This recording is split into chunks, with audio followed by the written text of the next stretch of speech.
Modern Real Estate Practice, page 184, figure 11.2, sample listing agreement continued. Listing contract, exclusive right to sell. Property located at blank. Seller's choice for closing services, initial 1, blank, blank, and that's for sellers. Seller wishes to have broker arrange for the closing.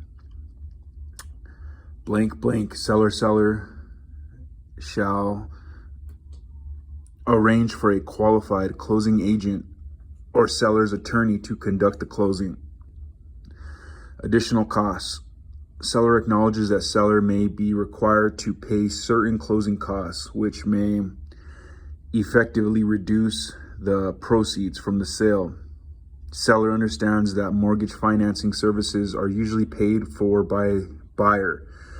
However, certain insured government loans may require seller to pay a portion of the fees for the mortgage loan. Seller understands that seller shall not be required to pay the financing fees on any mortgage without giving seller written consent. Warranty.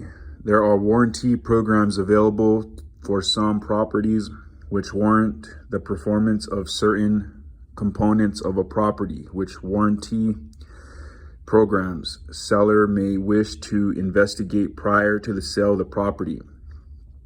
Agency representation. If a buyer represented by a broker wishes to buy the seller's property, a dual agency will be created. This means that broker will represent both the seller and the buyer and owe the same duties to the buyer that broker owes to the seller. This conflict of interest will prohibit broker from advocating exclusively on the seller's behalf. Dual agency will limit the level of representation broker can provide. If a dual agency should arise, the seller will need to agree that confidential information about price, terms, and motivation will still be kept confidential unless the seller instructs broker in writing to disclose specific information about the seller. All other information will be shared. Broker cannot act as a dual agent unless both the seller and the buyer agree to it. By agreeing to a possible dual agency, the seller will be giving up the right to exclusive representation in an in-house transaction.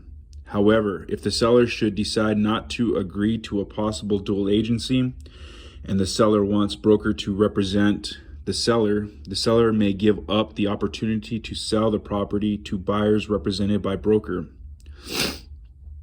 Seller's instructions to broker. Having read and understood this information about dual agency, seller now instructs broker as follows. Seller will agree to dual agency representation and will consider offers made by buyers represented by broker. You can check on that box. Or seller will not agree to dual agency representation and will consider offers made by buyers represented by broker. Underneath that, it says real estate company name. There's a line for that. Underneath that, it says by something licensee, and then seller, and date. Other potential sellers. Seller understands that broker may list other properties during the term of the contract. Seller consents to broker representing or assisting such other potential sellers before, during, and after the expiration of this contract. Previous agency relationships. Broker or licensee representing or assisting seller may have had a previous agency relationship with a potential buyer of seller's property. Seller acknowledges that seller's broker or licensee representing or assisting seller is legally required to keep information regarding the ultimate price and terms the buyer would accept and the motivation for buying confidential if known. Indemnification. Broker will rely on the accuracy of the information seller provides to broker.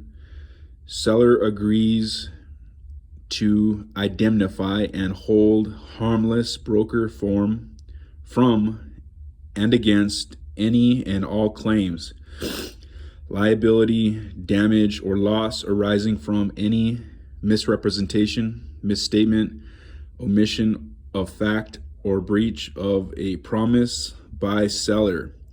Seller agrees to indemnify and hold harmless broker from any and all claims or liability related to damage or loss to the property or its contents, or any injury to persons in connection with the marketing of the property.